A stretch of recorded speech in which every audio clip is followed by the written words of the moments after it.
Boa tarde, amados. Paz em Cristo Jesus. Que bom que você venceu, que bom que você chegou nesse lugar. Que bom que juntos nós podemos celebrar a vitória do Senhor nas nossas vidas. Se você é um visitante nessa tarde, não faz parte dessa igreja, pode ser, né, bispo? Tem alguém nos visitando nessa tarde, seja muito bem-vindo em nome de Jesus. Para mim é um privilégio estar aqui nesse lugar. Eu sou nascido e criado na Pavuna, só que naquela época que Pavuna era cantada em verso e prosa, né? Você sabe do que eu estou falando, né? Então, hoje eu faço uma maratona quando eu preciso ver a minha mãe ali na estrada do Botafogo, né? Eu venho linha vermelha, entro quase Vila do Estélio, São João, passo pelo centro da Pavuna para chegar na casa da mamãe, porque eu não posso descer nem por Acari, né? Nem por lá de lá, acho que é Coelho Neto, não, ali é Barros Filho, né? Ali é estreito, realmente, né?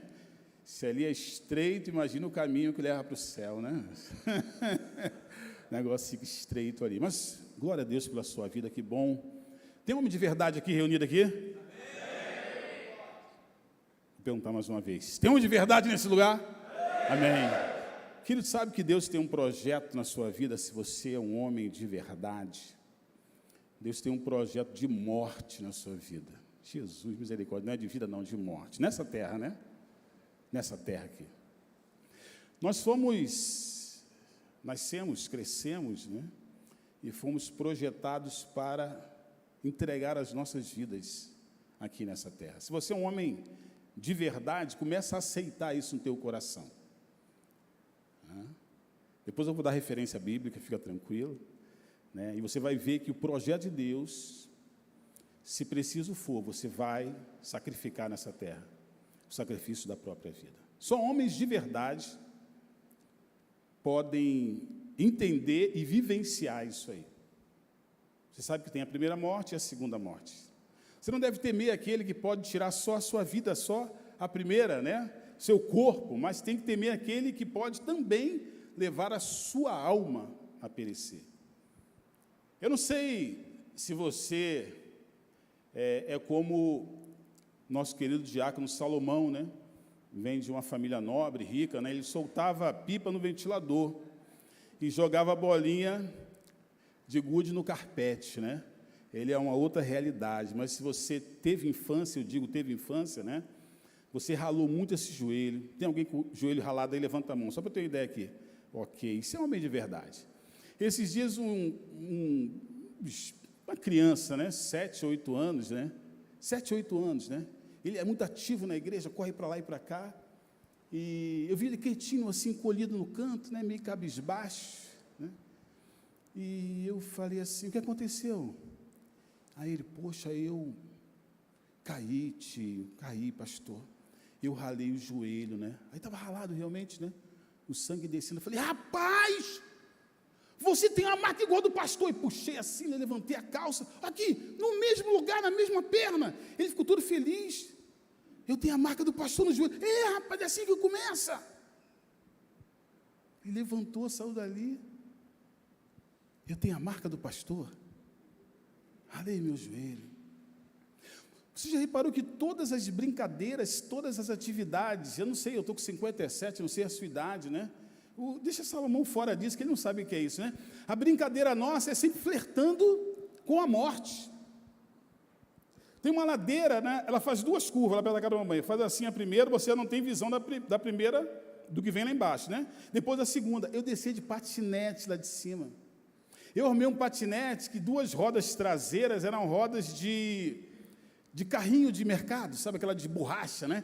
Então ele chegava na velocidade incrível. Ele corria mais do que os outros, só que eu não tinha aquela noção de engenharia, de atrito. Quando chegou lá embaixo, cadê que eu conseguia fazer a curva? Mas alta velocidade, eu fui reto, pá, bati no meio-fio, saí voando, pá, bati no muro, pá, voltei assim. Ele falou, cara, não, tá tudo bem, tudo bem. Aí eu falei, poxa, vou ter que botar 2 rodas de cada lado para conseguir fazer a curva. Fui para casa, levei o carrinho, abri mais a parte da frente ali, botei mais 2 rolimãs, 2 de um lado, 2 do outro, e desci. Alta velocidade. nós estávamos flertando com a morte, desafiando a vida. Deus estava nos preparando homens de verdade, para quando chegar aquele dia, você não temer a morte. Você viveu uma vida, você foi criado, eu creio, Salomão, deixa você ficar fora, tá? No fio da navalha, subindo nas árvores. Quem vai subir na árvore? Deixa que eu subo. Íamos jamelão, né? Aí ficava lá em cima, chacoalhando para cair, o jamelão maduro, e a criança lá embaixo, fazendo a festa, né? Falei, guarda o meu aí, que eu estou descendo. Meia hora depois, descia, sacola cheia. Amendoeira, sem cinto de segurança, sem nada. Escalava, sacudia a amendoeira, as maduras caíam. O que Deus estava fazendo com o homem, comigo, com você? Estava nos preparando para, se necessário for, entregar a nossa própria vida. Abra sua Bíblia em Juízes, capítulo 6. Eu vou pegar como exemplo Gideão, mas poderia ser qualquer outro homem, varão valoroso. É um texto um pouco longo, eu vou 3:7. Ok. Juízes 6, a partir do versículo 11, Gideão.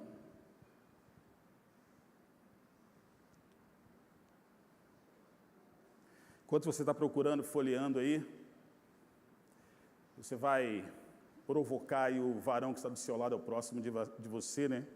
Dizer para ele assim, que bom que você veio nessa tarde. Tem alguém? Que bom. Você sabia que você é um crente chuchu? Sabe? Chuchu não, né?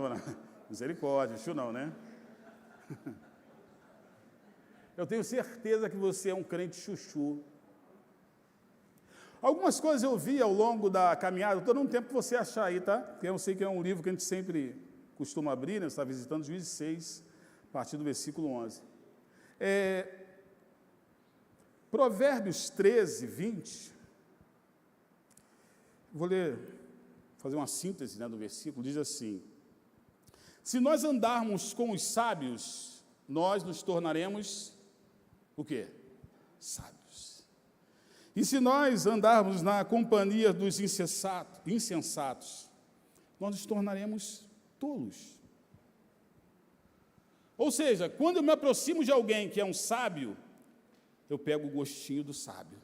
Se eu me aproximo de alguém que é um tolo, insensato, eu vou pegar isso também. A Bíblia diz que essa aproximação ela é tão poderosa que a má conversação corrompe os bons costumes. Não muda a forma de falar, muda o teu costume. Então, cuidado com quem está do seu lado, cuidado com quem você escolhe caminhar contigo. Você vai pegar o gostinho de quem está do seu lado. Amém? Você está entendendo? O problema não é pegar o gosto de quem está ao lado, o problema é quem você vai escolher como referência. E nós, como homens, líderes, porque nós somos, nós temos que ter referências. Você deve ter ouvido outra falácia na igreja, essa coisa do chuchu, para mim, quando eu vi, né? Chuchu era uma coisa meio assim, agressiva, né? Depreciativa, né? Mas é uma verdade. Quer ver outra coisa que eu vi, quando eu comecei a andar, caminhar com Cristo, é o seguinte, olha, eu sou crente, eu sou da igreja, tal, né? E sabe como é que é? Não vai por mim, não. Eu não sou um bom exemplo, você tem que olhar para Cristo. E eu fiquei pensando, falei, bom, com certeza, olhar para aquele que não errou, aquele que, né, é perfeito, aquele que é santo, conforme nós falamos e cantamos aqui nessa tarde. Só que é o seguinte, amados, Deus tem um projeto para mim e para você, que diz que nós homens, nós temos que ser, e eu vou achar aqui, vou deixar essa referência contigo, né? Paulo diz que ele era imitador. Paulo diz que ele era imitador do Senhor.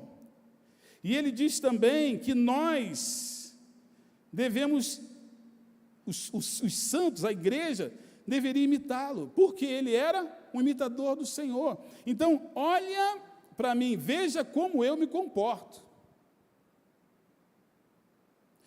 É exatamente o contrário do que nós ouvimos lá no início. Nós somos crentes, sim, chuchu, e nós temos que imitar Cristo e convidar as pessoas, os homens, a nos imitarem. Porque cai sobre nós, sobre os nossos ombros, né, homens, a responsabilidade, o compromisso de dar testemunho, de ser um referencial. Sede meus imitadores. Sede meus imitadores.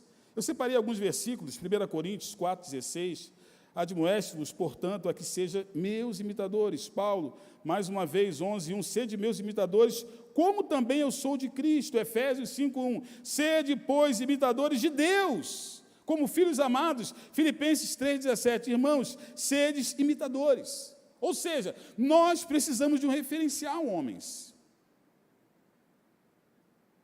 Nós temos que aceitar a responsabilidade que está sobre os nossos ombros. Os nossos pequeninos, os nossos filhos, os homens, os jovens, adolescentes da igreja vão aprender o que é ser um homem de verdade quando ele olhar para nós. Nós somos a verdade, a palavra viva. Nós somos cartas vivas. Dizer, não olha para mim não, que eu tenho falha, é você se omitir, é você se eximir, é você se encolher diante do chamado de Deus. Você está entendendo o que estou falando? Eu estava meditando esses dias, né, pensando sobre o movimento feminista, né, feminismo. Né? Você reparou que as mulheres que entram por esse caminho do ativismo, né? É uma ativista feminista, ela é uma mulher que nenhuma mulher quer ser. Aquela mulher do sovaco cabeludo, já viu isso aí? Só na televisão, na misericórdia, né? Ela fala cuspindo. Mulheres empoderadas! Ah! Você, rapaz, que treco é esse aí? Que mulher é essa? Eu quero dizer, querido, que o feminismo não visa as mulheres. O feminismo visa os homens. E ela visa os homens de verdade. Como assim, pastor? É verdade. Mulheres empoderadas não é exaltar as mulheres, é diminuir os homens. O chamado, o entendimento. Se nós não entendermos que nós somos referencial, que nós somos os céus na terra, nós somos o reino, somos os representantes do reino. O reino, o comportamento de liderança começa em nós, dentro da nossa casa. Veja quem é um pastor aprovado. Veja o chamado, a palavra, a direção de Deus. Não é aquele que governa bem a sua casa. Como você vai ser alguém de relevância no reino se você não consegue administrar a sua casa, o seu pequeno reino ali?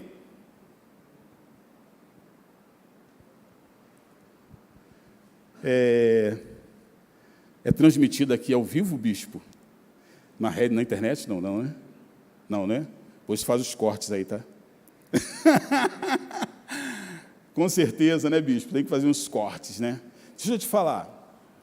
Quantos varões de verdade valorosos aí ajudam, quem é casado, obviamente, né, a sua esposa nas tarefas domésticas? Você, ok, né? Ok. Mais ou menos, né? É benção, isso é benção, não há problema nenhum, não. Eu estava conversando com um amigo, casado também, né? Um líder. E eu não sei como é na sua casa, espero que você não passe por isso, né? Uma das primeiras vezes que eu aprendi que essa participação, ela é genuína, ela é verdadeira, isso aí agrega no relacionamento, né? Primeira vez que fui lá, fiz a surpresa, né? Lavei a louça e tal. Aí ela voltou, nossa, quem lavou a louça? Então deve falar, mulher, só tem eu e você. Que história é essa de quem lavou a louça? Né? Ai, meu amor, vem aqui. I love you, I love you, I love you. É lindo, né? O amor é lindo, queridos? É lindo, né? Você lavou a louça.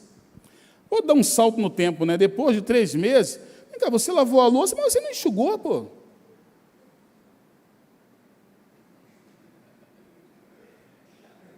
E aquele I love you? Não, I love you é a missão completa. Você lava, enxuga, guarda, tal.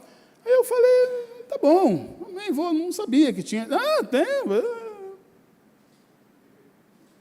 Esses dias eu estou lá em casa, tempo passado, né? Eu posso abrir meu coração aqui? Não? Posso abrir, né? Não tem problema não, né? Aí eu percebi que toda hora que eu sentava, surgia uma missão. Você está rindo porque você... Você também... Você está rindo, você sabe o que está falando, né? Aí eu falei, caramba, eu fazia assim, ameaçava, surgia alguma coisa, né? Eu falei, rapaz, entendi. Esses dias, ela ficou dodói, ficou mesmo de verdade, né? Amor, alguém tem que ajeitar a casa, porque realmente eu não consigo chegar no nível, né? Eu me esforço, mas fazer aquela faxina a nível, né, da mulher é difícil. Alguns conseguem, mas é difícil, né? Ele falou, amor, tem que dar uma melhor. Eu falei, tá bom. Amor, tem que dar uma... Eu falei, tá bom, me dá o telefone ainda. Poxa, amor, eu falei, não, me dá o telefone ainda. Você vai pagar? Eu falei, vou. Não acredito, eu vou pagar. Você às vezes está boa, com saúde, eu não pago para a moça vir aqui te aliviar? Por que eu não posso pagar para a moça aliviar a minha vida? Deixa eu falar uma coisa aqui, queridos. Vigia. Vigia, homem. Nada contra as mulheres se projetarem. Nada contra as mulheres fazerem bem feito. Isso é maravilhoso, isso agrada o coração de Deus. Mas a mulher está gostando de mandar. Ela está pegando gostinho. Agora vai chegar em casa e vai dizer, ó, é o seguinte, mulher, pastor Mariano pregou lá, acabou, hein? Aí quando eu cheguei em casa, meu amigo, eu arrumo um problema com a digníssima lá, né? Não é isso que eu estou falando, não. Você tem que continuar ajudando. Mas você precisa botar ordem na casa. Homem que tem problemas com cara feia. Ah, pastor, me olhou assim. Tem uns irmãos na igreja, não é que não, né? Aqui é, graças a Deus, o bispo. Mas lá, né? Quando passa por mim, cara feia. Eu falei, rapaz, 28 anos na Marinha, cheio de cara feia. Não vai ser meu irmão em Cristo que vai me abalar, né, bispo? Se eu aturei a cara feia daqueles que não temiam a Deus, é mais meu irmão. Mas o que ele quer? Ele quer te impressionar. Ele quer mudar a tua perspectiva. Ele quer tirar você do centro daquilo que Deus tem para nós. Ele quer manipular as circunstâncias através de uma cara feia. Homens de verdade, eles aprenderam que eles vão conviver com isso. A oposição, a resistência, faz parte do ministério. Pode ser na sua casa e pode ser na igreja. Agora, você tem que pegar a bola, entende o que eu estou falando? Ela vem pegando fogo, você mata no peito, bota no chão, muita calma, olha, levanta a cabeça e passa na hora certa para a pessoa certa. Não tenta bater de frente, né, com a digníssima, você está entendendo o que eu estou falando, né? Estou falando meio que em código aqui, você está entendendo, né? Então você espera o melhor momento e diga, mulher, olha só, é assim, não é legal, não funciona assim. Mas, querido, eu quero dizer que esse movimento chamado, será, feminismo, né, não visou acrescentar as mulheres, visou colocar os homens dentro de um parâmetro, de limites. E nós temos que ter esse cuidado. Eu estava compartilhando com o meu pastor, né, e com o diácono também, eu acho que com o diácono em casa, né, que a primeira vez que entrou uma barata, né, daquelas que voam, que todo mundo gosta, né, meu filho já era 1, 2 anos, já tinha 2 ou 3, né, a mulher entrou em pânico, barata, tal, eu tomei um susto, não sabia o que estava acontecendo, entrou no quarto. Falei, que foi a mulher? Uma barata entrou voando aí e tal. Eu falei, não vi não. Não, mata, senão não sai do quarto. Falei, agora tem que matar o bicho. Matei, joguei fora. Depois chamei ela para conversar. Falei, Rose, olha só, quando entrar a barata voando, você faz assim para mim, dá uma dica, ó. É um código, né? Tocar. Não sai gritando assim, desesperado. 2 motivos. Primeiro, que você me assustou. Eu achei que estava gritando uma jiboia, um leão, sei lá, um tigre, pela porta dentro. E outra coisa, nós temos um filho, e ele é homem. Entra para o quarto, deixa comigo. Ele precisa de referencial. Ela entendeu. Poeira baixou. Quando entrou, a próxima, né, ela fez sinal. Tá bom? Eu joguei vôlei muito tempo, né? Gosto muito de voleibol. Já estava voando, passou perto de mim. Eu bati com raiva, né? Pá, ela esparramou, voou caco de barata para o lado. Meu filho, eu olhei assim, falei, Jesus. Gabriel, pega o pé higiênico lá para o papai. Falando no banheiro, pegou. O que foi? Pega lá. Recolhe a barata aí, joga no lixo, está morta. Mulher, o que foi? A barata está morta. Aí saiu ela. Você está entendendo o que eu estou falando? Achou Juízes, capítulo 6, a partir do versículo 11? Vamos nós? Então veio o anjo do Senhor e assentou-se debaixo do carvalho que está em Ofra, que pertencia a Joás, a Biesrita, e Gideão, seu filho, estava malhando o trigo no lagar, para o pôr a salvo dos medianitas. Então o anjo do Senhor lhe apareceu e lhe disse, o Senhor é contigo, o Senhor é contigo. Olha só, ele chama Gideão de quem? De quê? Homem valente, valoroso, varão valoroso, homem valente. Respondeu-lhe Gideão, ai, Senhor meu, se o Senhor é conosco, por que nos sobreveio tudo isto?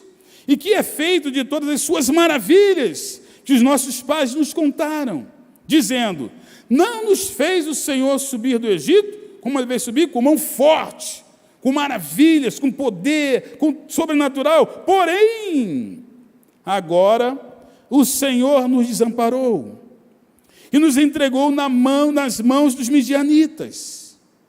Então, se virou o Senhor para ele e disse, vai nessa tua força. Vai nessa tua força. E livra Israel da mão dos midianitas. Porventura não te enviei eu? E ele disse, ai, Senhor meu, com que livrarei Israel? Eis que a minha família é a mais pobre em Manassés, e eu o menor na casa de meu pai. Amém? Amém, queridos? Vamos por aqui. Queridos, escute uma coisa, você que é homem como eu, homem de verdade. Nós estamos num período em que nós estamos buscando deixar coisas para os nossos filhos, para a nossa descendência. Eu quero te dizer uma coisa, baseado nessa palavra e outras tantas, nós temos que deixar histórias. Nós temos que deixar legados. As coisas desaparecem, as coisas enferrujam, um ladrão rouba, mas a história que foi construída, ninguém pode roubar. Eu lembro, criança ainda, meu pai trabalhava, acho que era chamado antigo INPS, nem sei se tem isso ainda, INPS. Ele era segurança no INPS. E eu percebia que ele entrava no quarto e era meio assim, né, meio que fazia as coisas meio assim, tal. E eu ficava observando, eu via que ele tirava uma coisa de dentro do paletó. Tirava uma coisa de dentro do paletó. Um dia eu invadi. Pai, que isso? Era um revólver 38. Ele trabalhou um tempo fazendo segurança da diretoria e depois do prédio, né, em alguns prédios. Falei, pô, pai, um revólver! Deixa eu pegar o revólver. Não, hoje não. E foi assim, hoje não. Teve um dia que eu vi eles conversando, ele e minha mãe, e ele acertou, né?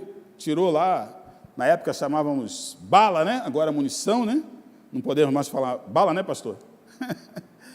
E ele permitiu, né, que eu tivesse o contato com a arma. Uma coisa também que ele fazia, eram alguns medicamentos comuns, que não precisavam de receita, ele trazia, levava para casa. E, às vezes, distribuía para os vizinhos, né? Era coisa comum, AS, Melhoral, esses remédios mais simples, assim, ele levava, né? E eu pegava aquele remédio, alguns estavam vencidos, ele me dava, aí eu ficava olhando assim, seringa, injeção, falei, poxa, eu vou começar a cuidar dos bichos, né? Então, passava um marimbondo, uma abelha, um bicho qualquer que eu via que estava fácil, né? Pegava e aplicava ali um remédio, né? Nem sei, já é prevenção, né? Dava ali uma agulhada, criança, né? E ele me deixou pegar, né, um dia a arma, ele me deu, né? Segura aqui no punho. Tá? Falei, pai, pesado, velho, isso aí. Quando você for um homem, você vai poder ter um desses. Eu falei, puxa, que legal. Passaram aí uns 17 anos, né? Eu estava com uma metralhadora a gás, 15 quilos no peito, subindo morro e descendo morro.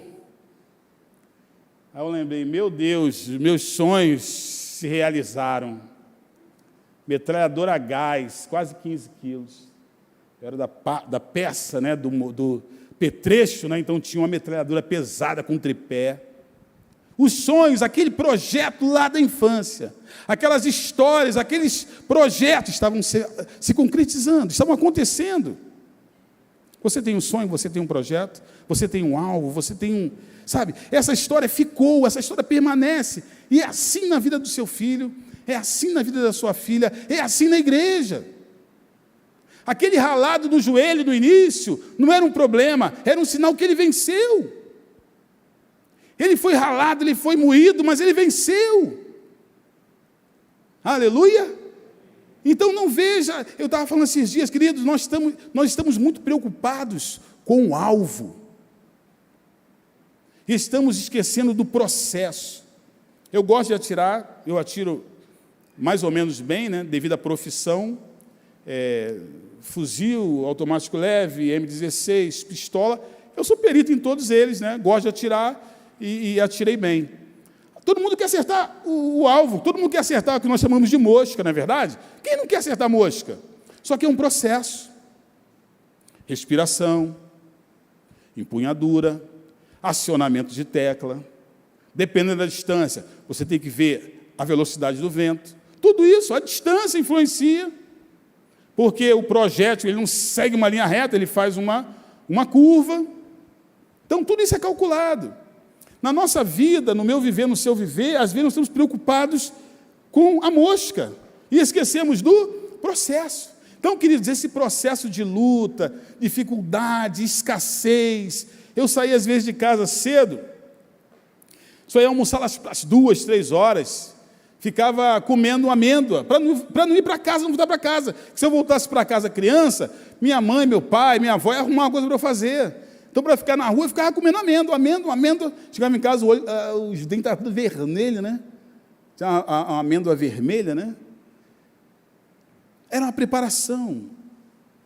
Quando eu cheguei no meu local de trabalho, quando Deus me mostrou onde eu ia trabalhar, onde eu defender o pão nosso, o leitinho das crianças, eu estava treinado naquilo ali. Era um processo. Eu não sei a sua vida, querido. Eu não sei qual é o alvo que você tem. Eu não sei se você ainda tem algo dentro de você que você quer realizar, mas esteja atento ao processo. O processo, ele é mais importante do que o sucesso. Guarde isso. Quando o povo saiu do Egito e foi para até Canaã, o deserto foi o processo. Todos eles queriam Canaã, mas aqueles que não entenderam o processo ficaram no deserto. Mas nós nascemos para... Amém? Para vencer. Tem Canaã celestial. Mas fica atento ao processo. Eu quero usar aqui referência ao nosso querido Gideão, ele estava malhando trigo no lagar, porque havia os midianitas que eram os inimigos do povo. Um pouco antes diz que eles entravam próximo da colheita, ou quando o povo havia plantado e acabava com a colheita. Eles não acabavam com o povo de Deus, eles acabavam com a riqueza, com a força, com a energia. Então Gideão, ele tem uma estratégia e está dando certo. E Deus vê quando o homem tem uma estratégia, ele tem um desejo de mudar a história do seu povo. Eu estava falando um tempo atrás, sobre o evangelho da salvação e o evangelho do reino. Nós aceitamos com todas as forças o evangelho da salvação, as boas novas da salvação, mas quando nós temos que agora entrar no reino e mudar o mundo através de uma cultura, através de uma postura, através do comportamento, nós fazemos resistência. Eu digo que Jesus é o salvador de alguns homens, mas ele não é senhor de alguns homens. Veja então que o anjo, há quem diga aqui que é a aparição do próprio Deus, né? Muitos teólogos dizem, é o próprio Senhor que apareceu a ele, falando sobre isso. E veja, ao contrário de alguns irmãos que acham, o inimigo quer me matar, o inimigo não quer te matar, querido, o inimigo quer tirar as suas forças. E infelizmente eu falo isso com tristeza. Aqui não. Rio das Ostras também não. Mas em algumas igrejas por aí, o mundo tirou, o inimigo tirou a força dos homens. Você sabe o que é um homem efeminado ou um homem afeminado? Você teve a curiosidade de olhar, aí te imagina assim, não, o homem efeminado ou afeminado é homem que gosta de outro homem, isso não é verdade. Dá uma olhadinha depois no dicionário. É um homem que perdeu as características masculinas. Ele perdeu a virilidade. Ele tem traços femininos. Ele perdeu a coragem. Ele não sabe mais o valor que ele tem, quem ele é diante de Deus. Veja.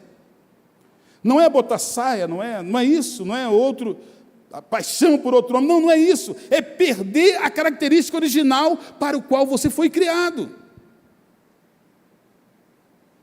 Quem são os super-heróis? Nós nascemos, crescemos, né? Estamos acostumados com os super-heróis, né?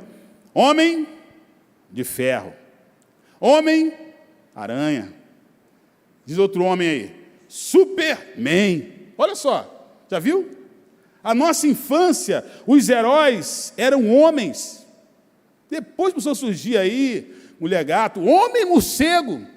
E agora, nesse tempo? As meninas super poderosas. Está entendendo? A mudança de mentalidade tem roubado de nós a varonilidade, a coragem. Você pode estar numa igreja, fazendo parte de um segmento, e ter sido subtraído. Por quê? O movimento ele não tem um alvo de valorizar a mulher, mas manter o homem debaixo de um cuidado. Eu lembro de uma vez, a minha esposa chegou em casa, permita-me mais uma história, né? Aliás, né? Se nós temos que deixar a história acrescenta, né? Eu tenho muitas histórias, poderia passar a tarde toda contando histórias aqui, né? Então minha esposa chegou uma vez, toda feliz, falou, amor, olha só esse homem. Eu falei, o que houve com ele? Olha só, eu olhei, rapaz, a pele do cara parecia um pêssego. Eu falei, rapaz, a cara dele, isso aí, o que é isso aí? Não, é.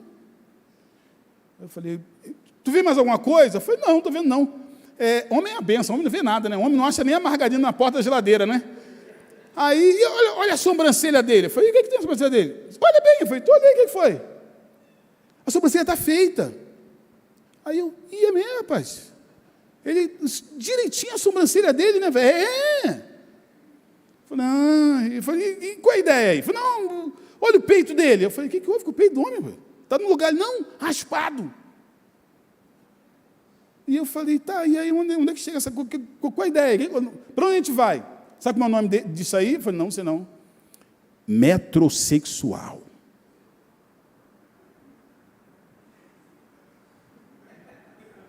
Eu falei, pô, que vantagem, hein? Eu falei, amor, se isso é metrosexual, eu sou quilômetro sexual, eu estou muito à frente. Não, que está na moda agora, que está na moda, isso aí tem um outro nome. Pô, me ajuda, me poupa. Eu fazia faculdade, uma mulher, psicóloga, né? Falou o seguinte, na sala de aula, você já reparou que homem gosta de homem? Já fiquei feliz, né? Falei, pô, já me organizei na cadeira, falei, pô, onde é que vai acabar esse negócio aí? Olha só, o homem, como sai para beber, vai beber o quê? Com outro homem. Ele vai jogar bola com outro homem. A pessoa fez a relação. Era na faculdade, e os alunos tudo assim, rapaz, não quer pensar nisso não. Então, homem gosta de homem. Aí eu... Filosofia das trevas, do inferno. Queridos, eu não sei você, mas quando eu era mais jovem, tinha a sessão pancadaria, tinha a sessão, a gente começou com estilingue, né? Tiradeira, na época tiradeira, né? Jogando aquele caroço de mamona, sabe? Você lembra disso? Né? Parece o coronavírus, né? A brincadeira era, eu arrumei os garrotes, né? Já gostava de atirar, viu? Aqueles garrotes de coisa, né? Aí esticava o final assim, pá, o moleque saía assim, né? Pá, caramba, acertou, tá! Depois nós evoluímos, fomos para a bola de gude. Caramba! Imagina, quando pegava no cocoroco, imagina, pá! E eu de trás do poste saí, pá! E o outro de lá, pá! E seja o que Deus quiser, pá. Pegar onde pegar, pegou. Pô, brincadeira de homem, cara. Pô, brincadeira de homem, cara. Numa dessas aí, pá! Pô, acertei a vidraça da dona Laura aí. Falei, caramba, minha vizinha. Falei, caramba. E eu olhei assim. Pô, cadê os moleques? Foram embora, sumiram. Eu falei, esse moleque correram por quê? Que se fui eu que atirei. Aí fui lá no muro, né? Dona Laura saiu, né? Vizinha espoletar, né? É isso aí, eu. Quem foi você? Fui eu que quebrei. Você que quebrou? Foi eu que quebrei. Ela olhou. Mas eu dava você, cadê o resto? Eu falei, não, fui eu que quebrei. Aí eu falei, pô, eu comigo na época, né? Eu falei, pô, a Havaiana vai cantar até outro dia, amigo. Era certo, tamanco, de pau, o cinto vai ser a sinfonia, a 7ª sinfonia das minhas pernas. Eu falei, estou perdido. Quando chegou a tarde, noitinha, a mamãe chegou. Dona Laura falou assim, dona Marli, sabe que seu filho aprontou, né? E eu ali já, né, já tinha botado, já preparado já. Falei, pô, é meu, o castigo é meu. Sou culpado. Ela falou assim, mas sabe uma coisa que eu vi no seu filho? Todo mundo correu. Ele falou que atirou, mas ele ficou ali. Para receber, na época era o carão, né? Carão, para receber a bronca, né? Ele ficou ali. Ele é um menino bom. Não bate nele, não. E o vidro? Eu vou mandar botar outro no lugar. Pode ficar tranquilo. Você está entendendo, queridos? Homem de verdade, caráter de verdade. Veja que quando Gideão, o anjo se aproxima dele, veja, se aproxima dele, fala com ele, não fala com um grande grupo. Eu quero dizer, querido, que muitas das vezes a mensagem que nós trazemos para um grande grupo não alcança o grande grupo, porque o coração não está aberto. Que não há uma estratégia, não há aceitação. Quando nós permitimos que essa palavra desça para o coração, ela vira vida na nossa vida. Veja então que o anjo chama ele de homem valente. Isso é muito importante. A valentia, o homem valente, não é aquele que, vamos dizer assim, não tem medo. Por exemplo, paraquedista, ele chega na porta do avião. Você acha que ele está ali feliz da vida? Ou ele está, Senhor, o que ele faz? Ele não deixa de fazer o que tem que ser feito. O medo não o paralisa. Homem valente não significa dizer, ou valoroso, que ele tem os seus receios, os seus temores. O homem valente é aquele que está disposto a fazer o que precisa ser feito. Tem um homem valente aqui, nessa tarde? Você está disposto a fazer o que precisa ser feito? Só que o projeto de Deus, querido, é maior do que você pode imaginar. Ele prevê a libertação, aqui é Parque Lafayette, o nome do bairro, Parque Lafayette. A libertação das famílias. E a libertação do jugo, da opressão. Veja que o projeto de Deus para Gideão não é só que ele malhasse o seu trigo no lagar do azeite de uma forma tranquila, não. O projeto é maior. É o projeto de uma nação. Você entende que Parque Lafayette pode ficar conhecida na nação? Pode ser um instrumento, uma ponta da lança que vai libertar toda uma nação?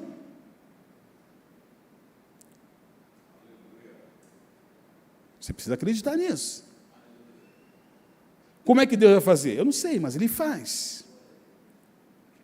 Veja então que esse homem valente não significa ausência de temor. Às vezes nós queremos, não, eu vou receber uma unção, uma força para poder ir. Não. Você vai, você se lança e o Senhor é contigo. Amém? O Senhor é contigo. Por que o paraquedas vai abrir? Porque o Senhor é contigo. Por que vai dar certo? Porque o Senhor é contigo. Você ousou obedecer à voz de Deus. Mas veja que Gideão, querido, esse homem valente, ele é muito parecido comigo, é parecido contigo, ele tem as suas limitações. Mas olha que interessante, no versículo 13. Respondeu-lhe Gideão: ai, Senhor meu, se o Senhor é conosco, por que nos sobreveio tudo isso? Por que nós estamos passando por isso? Eu tenho uma história de vitória, de sucesso. Me foi deixada uma história de coisas que funcionaram. Eu sei o que meus pais, os meus avós passaram e eles me contaram. Só que o que eu estou vendo na realidade aqui é outra coisa. E você vê que ele fica, de alguma maneira, a Bíblia não dá tantos detalhes assim, mas diz assim, e que é feito de todas as suas maravilhas que os nossos pais nos contaram, dizendo: não nos fez o Senhor subir do Egito? Então, uma história de sucesso. Lembra que eu falei? Querido, nós temos que deixar uma história para os nossos filhos, um legado para essa geração. Não deixe coisas, deixe histórias. Você é uma carta viva. Nós estamos fazendo a história dos nossos dias. Quando nós lemos isso aqui, que legal, ok, ele está passando pela mesma situação que nós estamos passando. A gente vê uma igreja na Bíblia, em Atos dos Apóstolos, a gente vê a sombra de Pedro curando, e nós nos perguntamos, o que foi feito das maravilhas que aconteciam no passado? Queridos, a Bíblia não dá tantos detalhes, mas eu acredito que Gideão, ele estava indignado. Me contaram uma história, mas não é isso que eu estou vendo. Eu quero viver isso aqui, mas é isso que eu estou vendo. E olha o que o Senhor diz para ele, versículo 14. Então se virou o Senhor para ele e lhe disse: vai, o que diz? Vai nessa tua força e livre Israel. Ele não falou, olha, vai na minha força ou vai na força do Senhor. Ele diz: vai nessa tua força e livra Israel. Olha só, o projeto de nação, não é livra a tua casa, não é colhe tranquilo, mas livra Israel da mão dos midianitas. Porventura não te enviei eu? Olha só, uma história bem contada, uma história de vida, faz toda a diferença. Eu espero que nessa tarde o Senhor possa deixar muitos corações indignados, que você possa ir nessa sua força. Eu espero que essa mensagem esteja mexendo contigo no seu íntimo, lá dentro. Eu espero que você esteja entendendo que você está nesse lugar para fazer história. Você é um homem ativo, você é um homem que vai ferir os midianitas. Você é alguém que vai mudar a história, começar na sua casa, no seu bairro, porque não no Rio de Janeiro e na nação.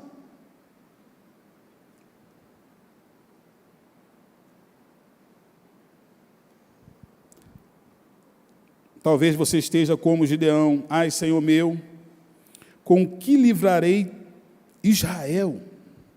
É muito grande. O Rio de Janeiro é muito grande, Parque Lafayette é muito grande. Somos poucos homens, como isso vai acontecer? E ele então dá uma justificativa que realmente é real. Eis que a minha família é a mais pobre em Manassés. E eu, o menor da casa de meu pai. Ele não mentiu, ele falou a verdade. Talvez você tenha entrado aqui com essa sensação, com esse sentimento, mas você não pode sair daqui com essa sensação. Sabe por quê? Porque o Senhor é contigo, homem de verdade. O Senhor é contigo, homem de verdade. E porque o Senhor é contigo, Ele fará proezas através da sua vida. Ele está buscando homens que aceitem essa parceria, que vençam os seus medos, as suas limitações. Não diga eu sou pobre, não diga que eu sou o menor na minha casa. Você conhece um outro personagem bíblico, outro super-herói, que também era o menor na sua casa? Você lembra de alguém? Passaram os irmãos. Davi. Obrigado, varão. O varão está ligado. Davi. Então eu quero dizer para você, querido, essa desculpa não cola. Tem um homem perto de você aí, que não foi ainda emasculado, está vigoroso, está corajoso. Diga para ele aí: querido, essa desculpa não cola. Não cola para Deus. Não cola. Não cola. Ah, pastor, mas tem uma igreja maior ali em tal lugar, sim, que tem uma estrutura de... Não, é contigo. Deus só precisou de um Gideão para mudar a história de uma nação. Começa em você, querido. Ah, vamos reunir a montoeira de homem aqui. Pelo contrário, você vai ver depois, aqui mais para frente, que é o contrário. Juntou a montoeira de homem. Deus não precisa de quantidade, Ele precisa de homens de verdade, Ele precisa de qualidade, Ele precisa de homens ousados, corajosos, que ralam o joelho e diz: glória a Deus. O que foi? Conseguiu a medalha. Homens que têm o joelho ralado, que têm as marcas do arame farpado, que vê o cachorro correndo, né? Agora é o cachorro, o arame farpado. Ele vai, passa pelo arame farpado, fica lanhado, mas não é mordido pelo cachorro. Você está entendendo? Deixa o couro agarrado no arame, mas o cachorro não pega. Homem de verdade não é ser forte, inteligente. Não. São homens disponíveis para fazer a vontade de Deus. Eu estou terminando, chegando ao final. Deus começou a convencer Gideão. Ele começou a acreditar. Você está começando a acreditar que Deus pode fazer proezas através da sua vida? Você quer ser um Gideão? Não? Não? Faça não com a mão para eu saber se você está disponível. Você está disponível? Está disponível, ok, tem um grupo bom aí. Eu só precisava de um. Só de um Gideão. Veja que ele então começa a ser convencido, dentro dele começa a brotar algo. E lá no versículo 18, ele diz assim: rogo-te que daqui não te apartes. Ele fala para aquele anjo: até que eu volte e traga a minha oferta. e a deponha perante ti. Respondeu ele, o anjo respondeu, esperarei até que voltes. Esperarei até que voltes. Eu quero falar contigo nesta tarde. O Senhor está te aguardando. Ele aguarda a tua oferta, Ele aguarda o teu sacrifício. 2 versículos para terminar, Atos 8, 32. Ora, a passagem da Escritura que estava lendo era esta: foi levado como ovelha ao matadouro, e como um cordeiro mudo perante os seus tosqueadores, assim ele não abriu a boca. É o Senhor Jesus. Romanos agora, 8,36, como está escrito: por amor de ti, somos entregues à morte todo dia, ou o dia todo. Fomos considerados como ovelhas para o matadouro. Lembra que eu iniciei dizendo para você que nós fomos forjados para, se necessário for, entregar a nossa vida e libertar a nossa nação, libertar a nossa casa e libertar a nossa parentela. Graças a Deus nós estamos num país relativamente livre, um país onde não está nos cobrando até o próprio sangue, mas isso é uma realidade que não vai demorar muito para acontecer. Nós temos que lembrar da nossa infância, nós temos que lembrar de tudo que nós passamos, nós temos que lembrar da palavra que foi ministrada nesse lugar.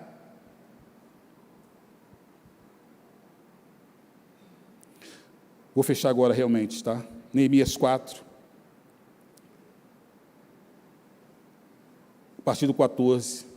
Inspecionei, dispus-me, disse aos nobres, aos magistrados e ao resto do povo: não os temais.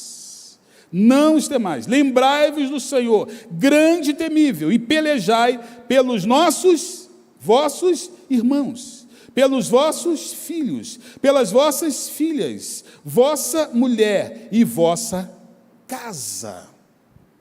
O projeto de Deus, querido, para mim e para você, é que nós sejamos transformadores, a exemplo de Gideão, homens valorosos, valentes, que estão dispostos a mudar a realidade desse bairro. Morrer em prol do reino. Morrer pela sua casa, pela sociedade. Morrer por aquilo que ela crê, que ela acredita. Homens de verdade. Eu diria que eles nasceram para morrer. Eu não falo da morte espiritual, eu falo desse corpo aqui. Ainda tem homem de verdade nesse lugar? Acostume-se com isso. A nossa infância era só um treinamento. Eu tenho dito na igreja, nós somos uma bomba atômica de Deus. O que nós temos que descobrir é a hora e o lugar que Ele quer nos detonar. Eu e você, nós somos uma bomba atômica de Deus. Cabe a nós entendermos e saber a hora e o lugar que Ele vai nos acionar. E ali, querido, muda a história do lugar. Muda a realidade financeira, muda a realidade. Foi assim com o Gideão.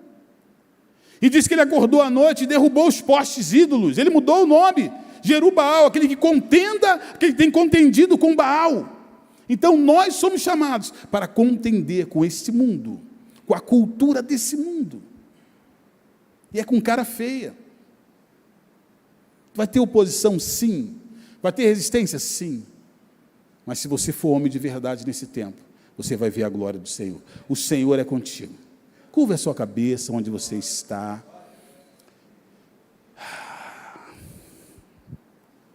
Pastor Mariano não era o tipo da mensagem que eu queria ouvir, não. Hein?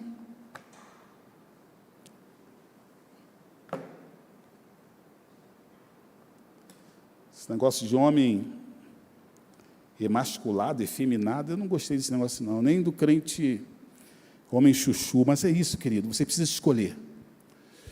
O que vai fazer toda a diferença na sua vida é quem está ao seu lado, quem você decide imitar. Eu quero crer que Deus tem levantado homens de verdade, gideões dos nossos dias aqui, para ajudar essa obra, para ajudar o bispo, para ajudar os pastores. E não diga que eu sou pequeno, eu sou menor, não diga que você não pode, em Cristo você fará proeza, nele você pode. Senhor, muito obrigado pelos homens que se dispuseram nessa tarde a ouvir a Tua voz. Homens como Gideão, Senhor, que se sentiram pequenos, se sentiram, de alguma maneira, incapazes de fazer a grandeza da obra que o Senhor tem através das nossas vidas. Talvez haja denominações maiores, igrejas maiores do que essa igreja aqui no bairro. Mas se nós tivermos um Gideão que vai contagiar, nós cremos que daqui 300 valentes podem mudar a história da nossa nação. Porque o Senhor está conosco. Porque o Senhor é contigo, homem, varão valoroso, homem de verdade. Eu quero abençoar a mente, o coração, eu quero orar por aquele que entrou aqui nessa noite. Muda, Senhor, a percepção, muda a visão, amplia aquele que está limitado na visão. Homens viris, homens corajosos, homens ousados, que chegam mais cedo na tua casa e saem mais tarde, homens que são disponíveis para mudar a história desse bairro. Eu oro assim pelo meu irmão homem nesta tarde, eu abençoo a vida dele, e eu sei que daqui a um tempo nós ouviremos histórias tremendas, porque o Senhor tem feito toda a diferença nessa geração. Use os homens, homens de verdade, para a glória do teu nome, em o nome do Senhor Jesus. Quem crê, diga amém. Amém. Glorifica o nome do Senhor.